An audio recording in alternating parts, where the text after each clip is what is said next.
البارح وصابر معايا كان طالق واحد الفيديو في يوتيوب وكنت كنشوف معاه شي لقطات وهضرنا على واحد السوجي. كاين انسان اللي كيدير الصناعه ديال المحتوى وكيكون كيشوف البيهايند ذا سينز ديال كل حاجه، وفهمتي وفاش كتكون كتخدم واحد الحاجه ما كتبقاش عندك نظره عليها سطحيه كيف ما كتكون عند الاغلبيه ديال الناس. ومن الامثله اللي دز منهم في هذا السويتش هذا هو كيفاش وليت كنشوف الفيديوهات ديال اليوتيوبرز اولا ديال اللي كيديروا لي دوكيومونتير ولا اي حاجه. وهذا السويتش هذا بجد باش هو زوين لحقاش كتكون واعي، بجد باش هو خايب لحقاش كيفسد عليك واحد المتعه اللي غادي تكون عندك الا ما كنتيش عارف هذاك الشيء. باش نعطيكم مثال غنخلي لكم واحد الفيديو في الستوري الجايه اللي كان واحد من احسن الفيديوهات اللي عندهم علاقه بالحيوانات اللي كنت شفتهم في الصغر ديالي.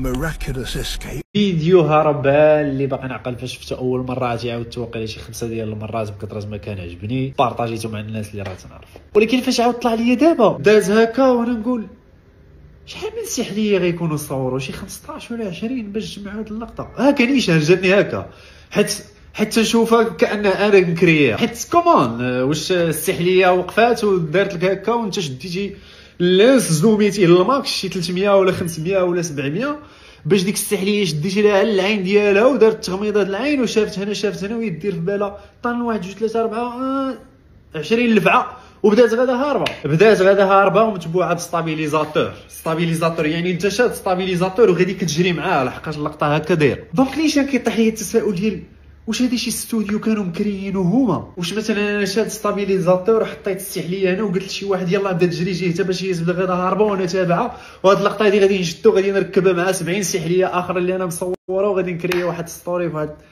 اللقطه صغيره. ودوك الفاعل كيفاش مركزين غير على السحليه وما رادينش البال لهذاك الانسان اللي راه كاين حداهم اولا ديك الطوموبيل اللي غيكون فيها هذاك اللي هز هذاك. دوك الفاعل كاملين واش بوسيبل ان يكونوا في بلاصه وحده؟ واش ما جايبينوش هما حاطينهم؟ واش ما محطوطينش في شي بلاصه ومجوعين ومطلوق عليهم شي سحليه وصوروا لقطه هنا وعاود نهار اخر صوروا لقطه وجمع داك فسالة الفيديو هذيك السحليه مشات وقفات في البلاصه اللي ديجا واحد حاط كاميرا ومزومي عليها بالضبط وهي وقفات حدا العشير ديالها. فهمتي زعما هادشي هذا كاجو. انا نقول في راسي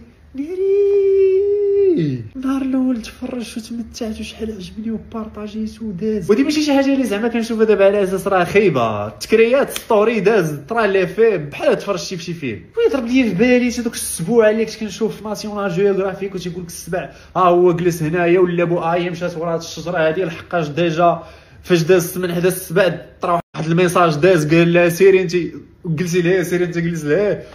ودوك السبوعه زعما تصوروا في هذاك النص نهار. دابا في نظرك الا كانت محطوطه زباله ديال الفلوس باش نمشي لواحد الغابه وغادي نصور فيها والسبع صافي جالس ليها واحد اللابوه جالسه ليها واليوم ما طرا والو واحد النهار اخر عاوتاني هاد التخليطه هادي عاودات طرات بزاف ديال السيناريو مختلفين.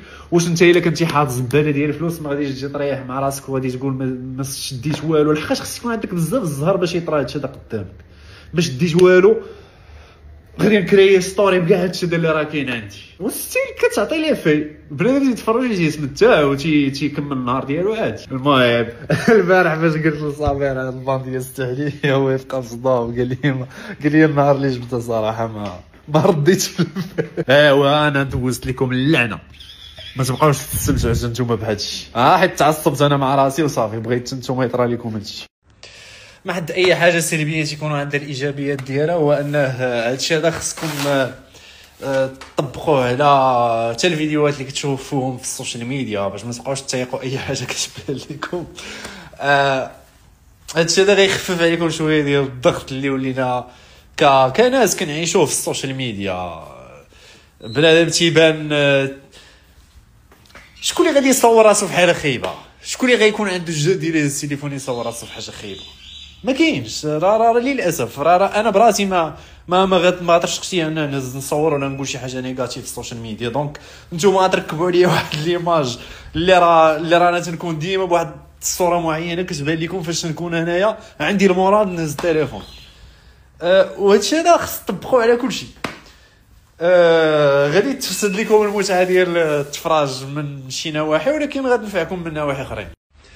واحد من احسن الافلام اللي راه كاينين عندي اللي عاودته 3 المرات وانا الافلام ما تنعاودهمش هو نايت كراولر. واقيلا ما كنعقلش على سميتو مزيان، نخليكم السميه لافيش ديالو هنايا. من احسن الافلام اللي راه كاينين عندي واللي غادي يعطيكم واحد النظره مختلفه على انا ما تقدرش نتفرج في الاخبار. انا حتى التاريخ تنبقى نشك فيه، تجيني صعيبه نتيق شي حاجه داز على هذا الوقت هذا كامل. وغير الاخبار باش يوصلوك سور بلاص وتتم التحكم بهم عندما المهم واخا تنحاول نعرف ديما كاين عندي وديك دابا انا غنبازي شنو باغي ندير ولا الافكار ديالي واحد الحاجه اللي انا ما عنديش فيها اليقين نمشي بداك الشيء اللي كيبان ليا بعيني اللي قدامي. وصافي رجع. المهم راه بزاف ديال الصحافه في المغرب عندنا ما خصهمش يتسموا صحافه، تيصنعوا الخبر ما كيصاوبوا. الا تفرجتي في النايت كراولر راه غتفهم هادي. راه قليل اللي غيتسمى صحافي، راه بزاف صناع الاخبار. وانا ما تنحترم كل شيء صراحه، تنحترم كل شيء بالحق. انا ما فاش غنكون كنتفرج ما تيقدرش عقلي يوصل لانه نتيق الحاجه. ديما عندي الا ويلا ما تدورش لي في دماغي بزاف صراحه. غندير داكشي اللي هامني وصافي. اسود واخا كيتسطع على هادي، ولكن كيشوف لي كنعطيهم كيبقى بعيد، يقدر يجي يريح ويجلس ما يبقاش. شو هادي شحال فيها ديال التلصاق. هادشي دار طبيعه. شحال عطيتها قبيله سيري حيدي وعطيتك تريبل ديال كلشي ومازال جايه طامعه فيه. شو راه الطبيعه هادي، الطبيعه ما عندنا ما نبدلو فيها. تشوف لك فين طالعين، تشوف لك فين طلعوا. تشوف الاخر في الكرسي دوك يخرجوا على السيطره صراحه. نطلقك عليهم